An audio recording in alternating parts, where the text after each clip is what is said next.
구원에도 이유가 있는 것이죠. 하나님이 세상을 이처럼 사랑하사. 제가 한 번 한 번 텀을 둘 때는 여러분의 함께 이렇게 호응해 주시기를 기다리는 겁니다. 하나님이 세상을 이처럼 사랑하사, 그래서 사랑하셔서 예수님을 이 땅에 보내주셨고, 예수님 역시 우리를 사랑하셔서 십자가의 섬김으로 우리를 구원하여 주신 것입니다. 사랑은 단순히 사랑만 하지 않고요, 사랑은 반드시 섬김을 동반합니다. 우리 다들 결혼하실 때를 생각해 보시면 그러지 않나요?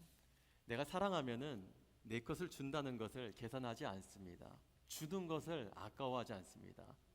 받는 입장에서는 아유 그만해, 이제 이만 충분해, 뭐 이런 것까지 그러지만, 나는 뭘 셈을 한 적도 없고 충분하다고 생각도 안 했고 더 한다고 내가 생각도 안 하고 그냥 사랑하니까 모든 것을 다 할 수 있었던 것입니다.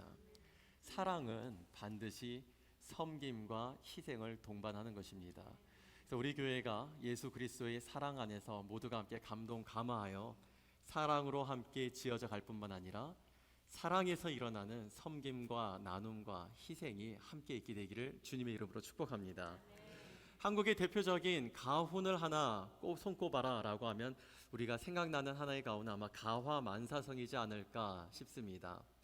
제가 초등학교 2학년 때 저희 담임 선생님이 각자 가훈을 하나씩 집에서 가져오라는 거예요. 근데 저는 그 당시에 가훈이라는 말을 처음 들었습니다. 학교 교훈도 뭐 초등학교 2학년이 교훈도 잘 이해가 안 되는 판에 가훈을 알겠습니까?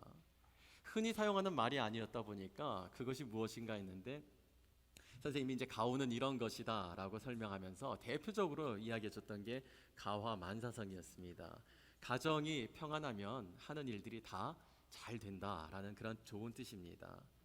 근데 한국에만 이러한 유명한 가훈이 있지 않고요, 스코틀랜드에도 굉장히 유명한 가훈이 있습니다. 그 가훈이 이것입니다. Saved, serve.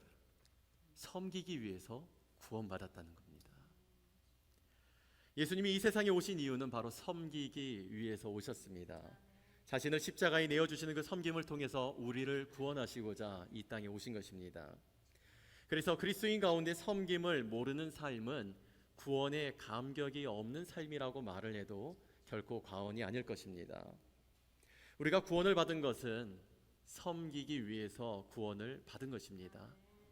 또한 하나님께서 우리에게 은혜를 주시는 것 또한 나 하나 받으라고 주시는 것이 아니라 이 은혜는 나 하나 쓰기에도 절대로 부족하지 않습니다. 하나님 우리에게 은혜를 주시는 이유는 함께 섬기고 사랑하고 세우라고 우리에게 은혜를 주시는 것입니다.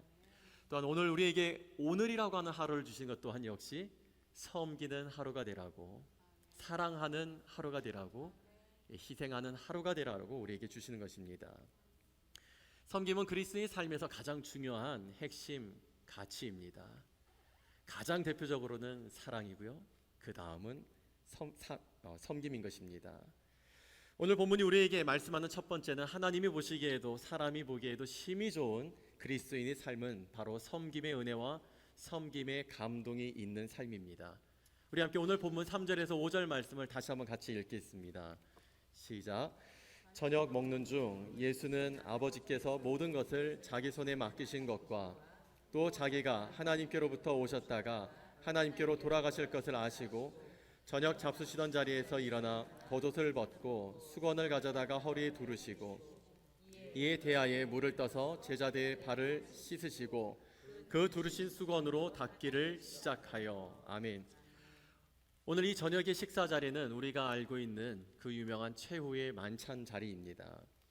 예수님이 잡히시기 바로 전, 그러니까 그 시간을 얼마 앞두지 않고서 제자들과 함께 마지막 저녁 식사를 하는 자리입니다. 그런데 이 식사 도중에 갑자기 예수님께서 자리에서 일어나십니다. 그리고는 상의를 벗으시고 수건을 가져오셔서 허리에 묶으시고는 다시 또 가서 대여에 물을 떠와서 제자들의 발을 하나하나 다 닦아주시고 그 물 묻어있는 발 또한 수건으로 닦아주셨습니다. 여러분, 예수님이 왜 갑자기 밥을 드시다가 식사를 하시다가 일어나서 이와 같은 행동을 하신 것일까요?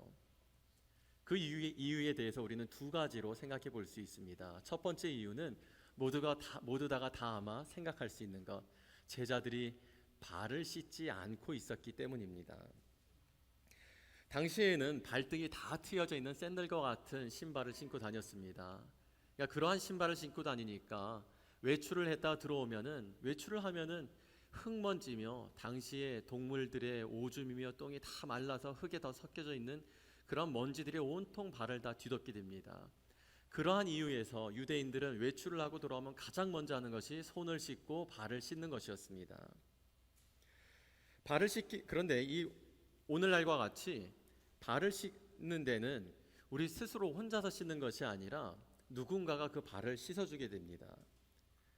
발을 씻어주는 종이 따로 있었던 것입니다. 오늘 이 두 번째 이유를 보게 되면 바로 그 이유가 오늘 이와 같이 제자들이 외출했다가 들어왔는데도 발을 씻지 않고 밥을 먹고 있는 이유에 대해서 정확하게 보여주는데요. 다른 이유가 아니었습니다. 서로가 다들 기싸움을 하고 있었기 때문입니다. 오늘날은 각자 발은 자기가 알아서 씻습니다. 그렇지만 당시엔 그렇지 않습니다. 집에 발을 씻어주는 사람이 따로 있습니다. 그 집안에서 가장 서열이 낮은 사람이 발을 씻습니다. 특별히 종을 두고 있는 사람들 가운데서도 종 가운데서도 가장 서열이 낮은 사람이 들어오는 사람들의 발을 씻어주는 게 당시의 관례였습니다. 그렇습니다. 여러분, 발 씻는 일은 아무나 할 수 있는 것이 아닙니다. 가장 서열이 낮아야 합니다. 서열이 가장 낮은 사람이 발을 씻을 수가 있는 것입니다. 예수님이 제자들이 평소 같았으면은 나갔다 들어와가지고 서로들 수고했다고, 오늘 무슨 일이 있었는데 정말 고생했어 하면서 서로를 격려하고 서로의 발 씻어주는 일을 마다하지 않았을 것입니다. 누군가가 피곤해가지고 자리에 털썩 주저앉으면은 가만 앉아 있으라고, 가만 앉아 있으라고. 물 떠오는 제자가 있었을 것이고 수건을 가져오는 제자가 있었을 것이고, 앉아 있는 사람의 그 옷을 걷어 올려주는 사람이 또 따로 있었을 것이고, 닦고 나면 물을 닦아주는 사람도 따로 있었을 것이고, 평소 같았으면은 그렇게 서로를 챙겨주면서 화목했을 것입니다. 그런데 문제는 이제 곧 예수님께서 예루살렘에 입성을 하시게 되면 왕이 되실 것이라고 다들 생각들을 하고 있었습니다. 왕이 되신다고 하면은 누가 이 예수님께서 우리 누구를 벼슬에 올리겠느냐고, 당연히 우리 제자들 가운데서 고위 관직을 먼저 주지 않겠느냐고 생각을 했던 것입니다. 그러한 이유에서 서로를 견제했습니다.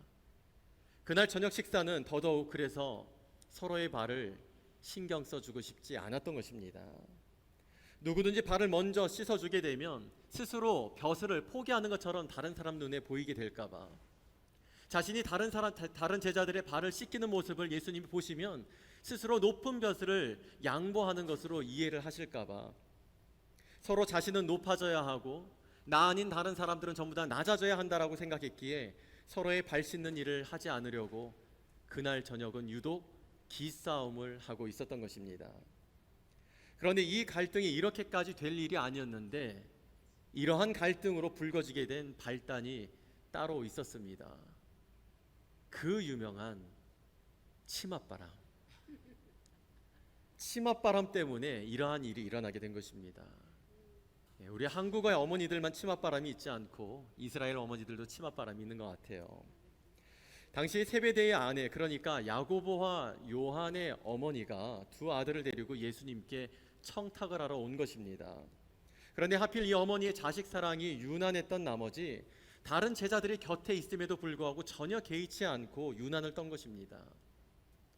이 사건을 똑같이 기록하고 있는 마태복음의 20장과 마가복음의 10장에 이 상황에 대한 묘사가 조금은 다르게 되어 있지만 보는 관점이 다르니까 기록된 내용이 다를 수는 있습니다. 그런데 같은 상황을 묘사하고 있는 이 두 개의 복음서를 종합해 보면은 야고보와 요한의 어머니가 이 두 아들을 통해서 예수님께서 이제 곧 예루살렘에 들어가신다라고 하는 소식을 듣게 된 것 같습니다. 예루살렘의 입성은 당시 모든 사람들의 초미의 관심사였습니다. 지금까지 예수님께서 갈릴리 주변 지역을 두루 다니시면서 얼마나 많은 기적을 보여주셨습니까? 또한 유대인의 그 회당 가운데 들어가서도 하나님 나라에 대하여서 얼마나 잘 가르치셨습니까? 이미 벌써 유대인들 가운데에 이 예수 그리스도에 대한 소문과 소식은 아주 자자했습니다. 그야말로 슈퍼스타였습니다. 그와 같은 예수님께서 이제 이 예루살렘에 입성을 하시게 되면 모두가 하나같이들 그토록 권능과 권위가 있는 분이 예루살렘에 오신다라고 하는 것은 분명히 왕이 되실 것이다 라고 생각을 했습니다. 그래서 이 로마로부터 자신들을 해방을 시켜주시고 다윗의 왕국을 다시 회복할 것이라는 기대를 가지고 있었던 것입니다. 그래서 예루살렘 입성 당시에 사람들이 다른 이유가 아닙니다. 개선 장군을 맞이하듯이 종려나무 가지를 흔들면서 호산나 다윗의 자손이여를 외칠 수 있었던 이유, 특별히 호산나가 아니라 호산나 다윗의 자손이여라고 외칠 수 있었던 이유는 바로 그들의 예수님을 향한 기대가 그대로 반영되어 있었던 것입니다. 그런데 사람들만 그러지 않고 제자들도 역시 사람들과 똑같은 상상의 나래를 펴고 김칫국을 한껏 들이켰던 것 같습니다. 그런데 야고보와 요한이 제 어머니를 앞세워서 예수님을 만나고 있는 것입니다. 다들 똑같은 생각을 하는데 이 두 놈이 먼저 선수를 친 것입니다. 그런데 제자들에게 그 어머니의 이야기가 얼마나 크게 잘 들렸던지 마태복음 20장 20절과 21절에 그 어머니가 예수님에게 드리는 청탁의 내용이 이렇게 기록되어 있습니다. 그때의 세베대의 아들의 어머니가 그 아들들을 데리고 예수께 와서 절하며 무엇을 구하니 예수께서 이르시되 무엇을 원하느냐 이르되 나의 이 두 아들을 주의 나라에서 하나는 주의 우편에 하나는 주의 좌편에 앉게 명하소서. 여러분 대단한 치맛바람이지 않습니까? 왕 다음으로 가장 높은 벼슬이 어디입니까? 왕 다음에 가장 가까운 우측과 좌편이잖아요. 이 우리가 잘 몰라도 아마 우리 조선 그 배경으로 한 어떤 드라마나 영화를 보면 우의정 좌의정 많이 들어보셨죠? 왕 다음으로 나라의 모든 큰 일을 결정하는 가장 큰 권한을 갖고 있는 게 바로 왕 다음에 있는 우측과 좌편에 있는 사람들입니다. 그런데 이 세베대의 아내 요한과 야고보의 어머니가 지금 예수님께 청탁을 하는 내용이 왕 다음으로 높은 서열인 주님의 우편에 주님의 좌편에 우에 야고보를 하시면 좌에 요한을 하시고 우에 요한을 하시면 좌에 야고보를 해달라고 그와 같은 청탁을 한 것입니다. 그리고 명하소서 지금 당장 그렇게 말씀해달라고 약속을 받아내려고 한 것입니다.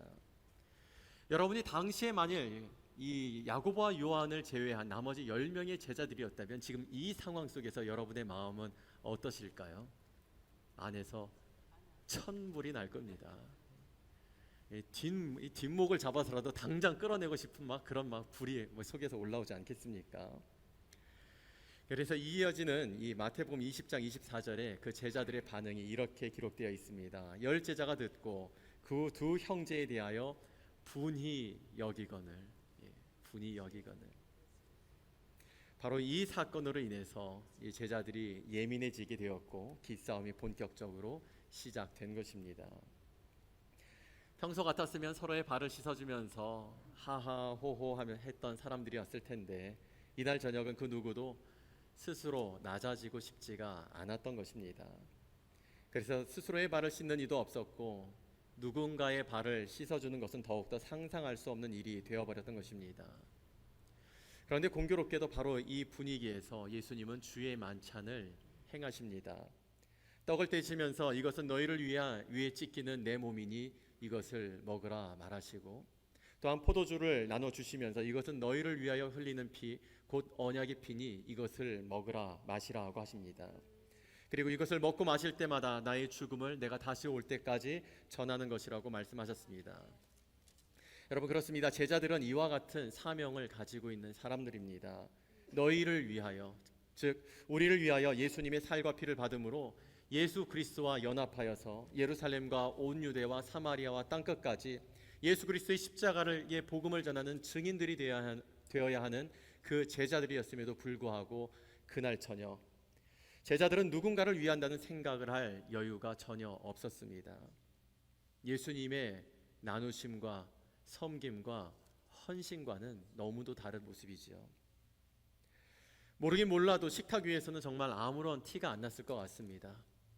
마음속에서는 어땠는지 모르지만 식탁 위에서는 전혀 티들을 안 내고 식탁을 함께 나누고 있었습니다.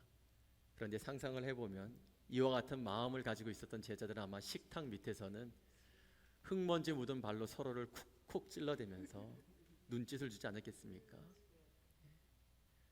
무슨 입은 벌리지도 않고 이렇게 말소리는 들리는 것처럼 네가 해라, 뭐 네가 먼저 해라, 뭐 그러면서 아마 서로에게 눈치를 주지 않았을까 싶습니다. 사랑하는 여러분, 근데 이것이 제자들만의 이야기는 아닙니다. 오늘도 그렇습니다. 서로 기싸움을 하고 갈등이 빚어지는 공동체는 오래 갈 수가 없습니다. 서로의 나눔이 없고 섬김이 없는 공동체는 오래 갈 수가 없습니다. 우리가 함께 좋은 관계였어도 함께 나누면서 나눔의 고마움을 알고 또한 섬김의 기쁨이 있는 관계는 오래 갑니다. 헤어지고 나서도 기억이 되고 서로가 궁금합니다. 그러나 함께 잘 지냈던 관계인데 지내는 관계에서 내가 이거 했으니까 너는 이거 해. 내가 밥 샀으니까 너는 팁을 내. 먹기 전부터. 내가 밥을 살 거니까 너는 팁을 내고 커피를 사. 여러분, 이런 관계는 만날 때는 반가워서 만났는데 만났더니 서로가 내가 이거 하는 만큼 너도 이거 해야 돼. 내가 이거를 했는데 왜 너는 이거를 안 해? 뭐 이렇게 서로 이렇게 따지는 관계가 된다면 여러분, 그러한 분들과 관계가 오래 갈 수 있을까요? 오래 가지 못할 것입니다. 아낌없이 나눔이 있고 섬김이 있을 때는 그 섬김이, 그 나눔이 오래 기억되고 고맙고 나도 정말 기회가 된다라면 나도 그렇게 하고 싶다라는 생각이 들지만 서로가 따지고 불화하고 기싸움을 하고 이번엔 내가 다음엔 네가 이런 거를 마치 따지듯이 하는 그런 관계는 오래 갈 수가 없습니다. 예수님께서 바로 그러한 것을 염려하셨습니다. 그래서 이 식사를 하시던 중에 갑자기 일어나셔서 이와 같은 레슨을 시작하십니다. 우리 함께 본문 12절 말씀 같이 읽겠습니다. 시작. 그들의 발을 씻으신 후에 옷을 입으시고 다시 앉아 그들에게 이르시되 내가 너희에게 행한 것을 너희가 아느냐. 아멘. 제자들을 보았던 예수님의 행동이 무엇인지 아느냐고 물으셨습니다. 너희가 나를 일컬어서 주님이라고 하고 또 더러는 선생님이라고 하지 않느냐. 하는 일이 사람을 낮게 만드는 것이 아니라 섬기는 사람이 높아지는 것이라고 말씀을 하신 것입니다. 예수님은 땅끝까지 이르러 복음을 전해야 하는 제자들에게 가장 중요한 레슨을 주고 계신 것입니다. 그렇습니다. 하나님의 나라는 섬김을 받을 때에 이루어지는 나라가 아닙니다. 서로가 섬기고 섬김의 영향력을 나타낼 때에 그 속에 예수 그리스도의 형상이 드러나게 되고 하나님의 나라가 이루어지게 됩니다. 제자들이 서로 발을 씻어주지 않으려 했던 것처럼 우리도 오늘날 함께 지내다 보면은 모두가 다 알고 모두가 다 느끼고 모두가 다 보는 어떠한 일이 있습니다. 그런데 그것이 시간이 가고 오래됐는데도 누구도 신경 쓰고 있지 않을 때가 있습니다. 어떠한 사람은 그것은 나와 어울리지 않는 일이라고 생각합니다. 내 수준에 맞지 않는 거라고 생각하는 것이겠죠. 또 어떤 사람은 내가 할 수 있는 게 아니라면서 핑계를 댑니다. 또 어떤 사람은 내가 안 해도 누군가 하겠지라면서 마음을 쓰지 않습니다. 어떤 사람은 자기는 하지 않으면서 그거 누가 하는지 계속 신경을 쓰고 있습니다. 또 어떤 사람은 저거는 원래 누가 하는 거잖아 라고 하면서 미룹니다. 그렇게 해결되지 못하고 그 일을 누군가가 하지 않게 되면 처리도 되지 않고 해결도 되지 않고 마음과 관계에 계속해서 서로 말은 안 하지만 서로의 관계 속에 거치는 일이 되어버리고 맙니다. 그런데 그렇게 가만두고 있다 보면 어느 순간에 백마탄 왕자가 나타나죠. 누군가가 그 일을 하는 것입니다. 그런데 가만 보면 저분이 저 일을 하리라고 생각이 되지 않아요. 우리의 기준과 우리의 생각에서는 왜 저분이 저 일을 하지? 저분이 하는 일은 아니라고 생각이 되는데 우리는 이 일은 누가 해야 되고 저 일은 누가 해야 되고 이 일은 어떤 사람이 해야 되고 저 일은 어떠한 분이 해야 된다라는 어떤 기준을 가지고 있다 보니까 누군가가 다 모두들 미루고 있는 그 일을 감당할 때에 그분이 왜 저 일을 하나라고 생각을 하게 됩니다. 그런데 그와 같이 그 일을 감당하는 사람은 어떤 사람일까요? 여러분, 저를 따라서 함께 고백해 보실까요? 내가 하면 되지.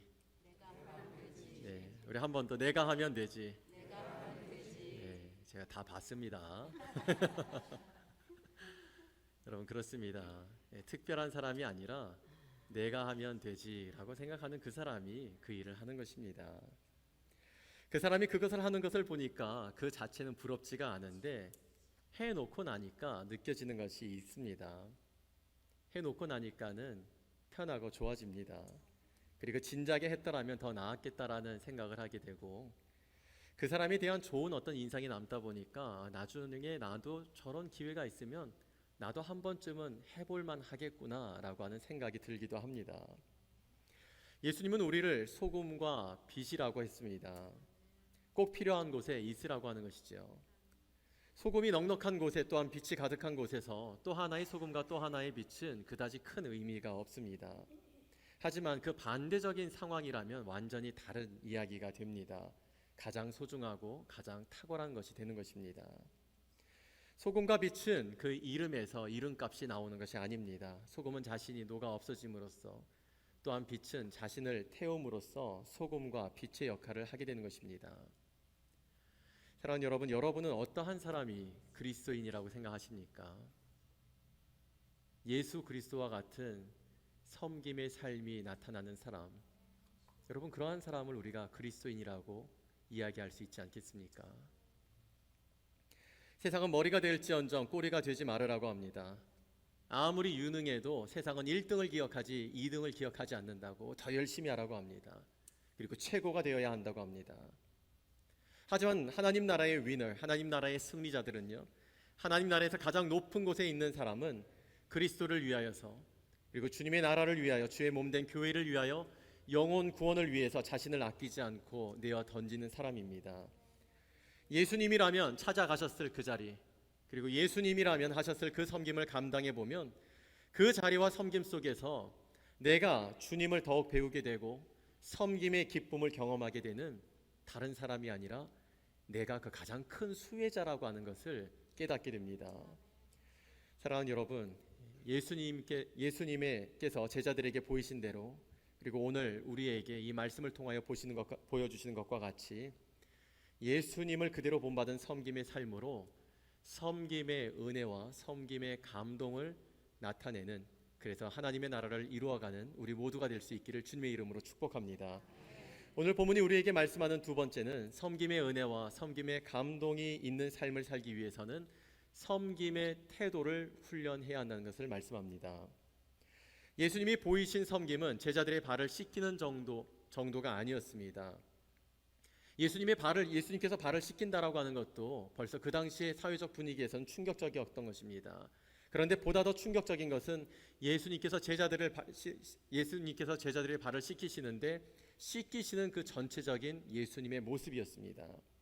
우리 다시 한번 본문의 4절과 5절 말씀을 다시 한번 같이 읽겠습니다. 시작. 저녁 잡수시던 자리에서 일어나 겉옷을 벗고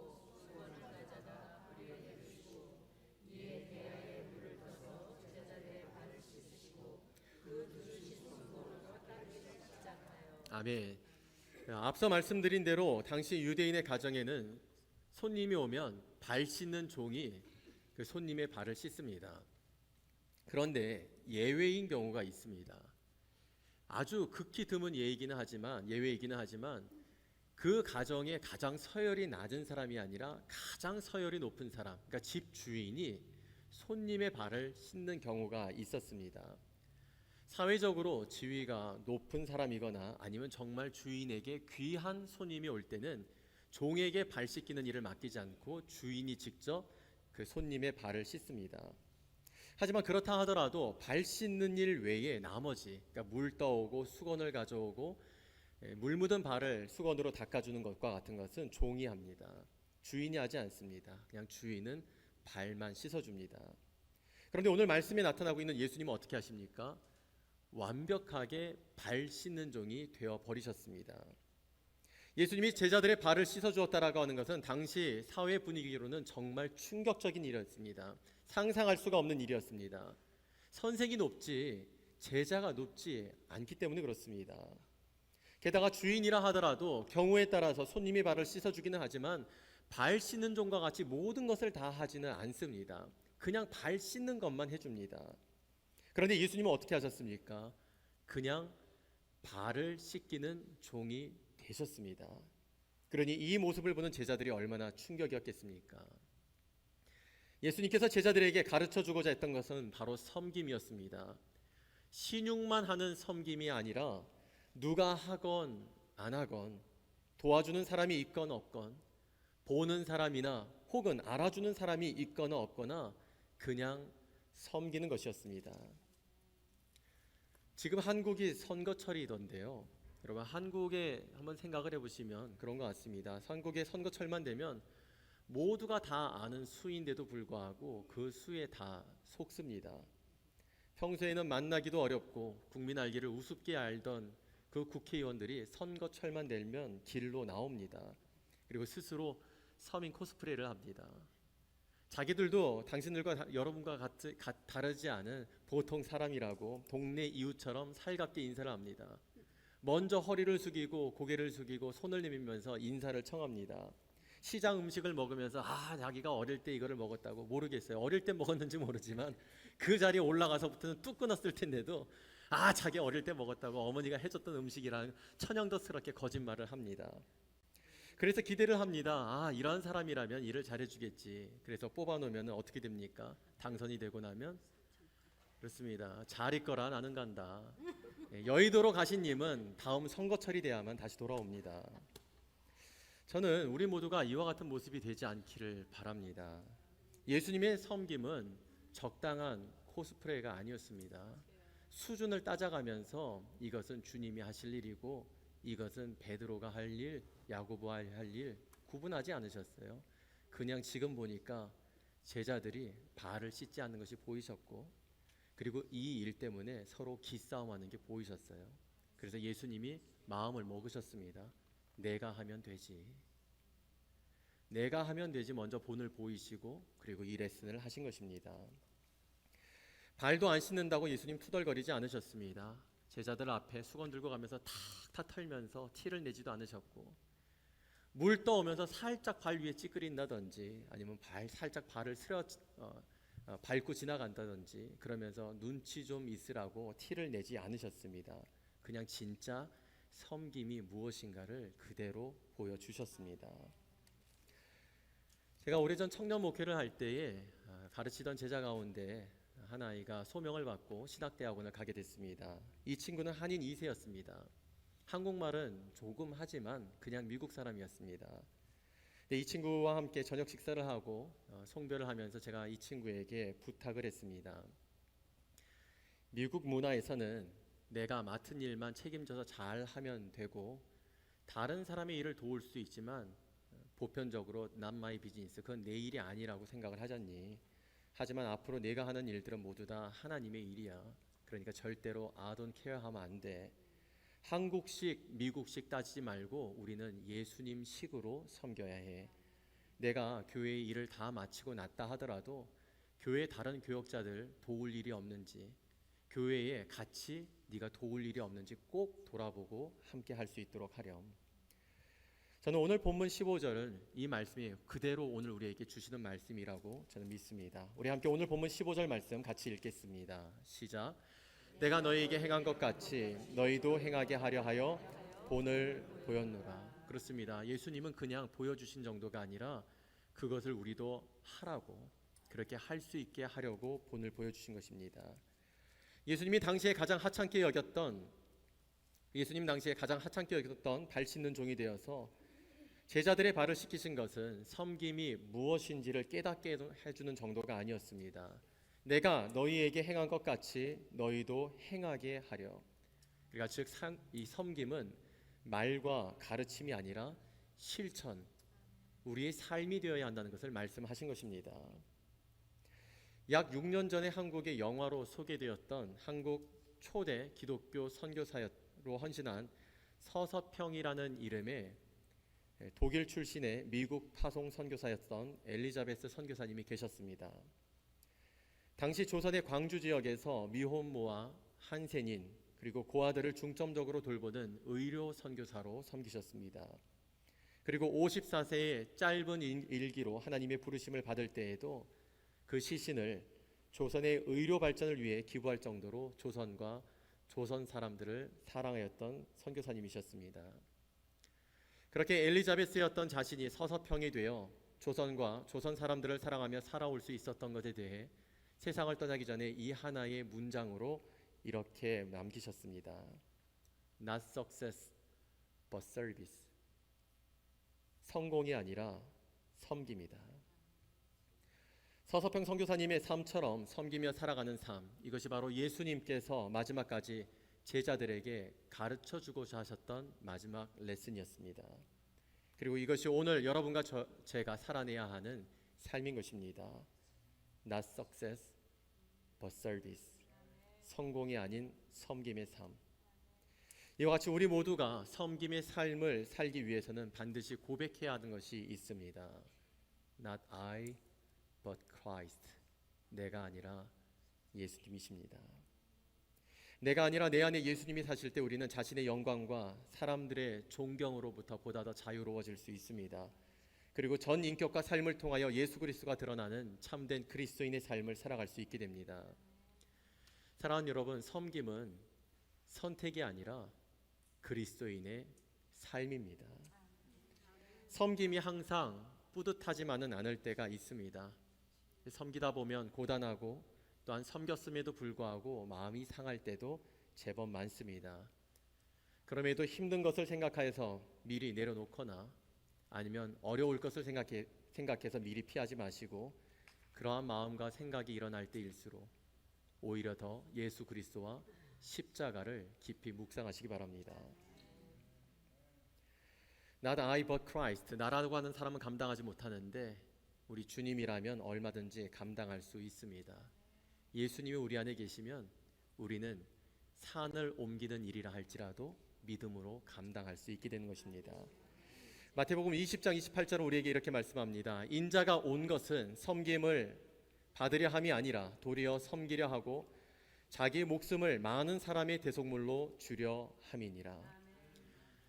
사랑하는 여러분, 섬김은 지는 것이 아닙니다. 또한 여러분의 수준이 섬김의 수준에 있는 것도 아닙니다. 예수님은 섬김을 통해 세상을 향한 하나님 나라의 위대한 사명을 성취해내셨고, 또한 그 십자가에 자신을 내어주는 섬김을 통하여서 부활의 승리를 이루어내셨습니다. 그리고 수많은 믿음의 선배들과 오늘도 세계 각처와 여러 교회에서 예수님을 닮은 섬김의 삶을 살아가는 그리스도인들을 통해서 지금 이 시간에도 그리스도의 복음이 전해지고 하나님의 나라가 이루어져 가고 있습니다. 그러므로 우리 모두가 Not I, but Christ, 이와 같은 하나의 신앙의 고백을 가지고서 예수님을 본받은 Not success, but service의 삶으로 교회와 가정과 이웃과 세계에 우리 주 예수 그리스도의 복음을 전하고 하나님의 나라를 함께 세워갈 수 있기를 섬김의 왕이신 우리 구주 예수 그리스도의 이름으로 축원합니다. 네, 우리 찬양팀 앞으로 나와주시기 바랍니다. 오늘 우리에게 주신 이 말씀을 우리가 함께 기억하면서 우리가 헌신된 고백과 헌신된 하나의 마음으로 함께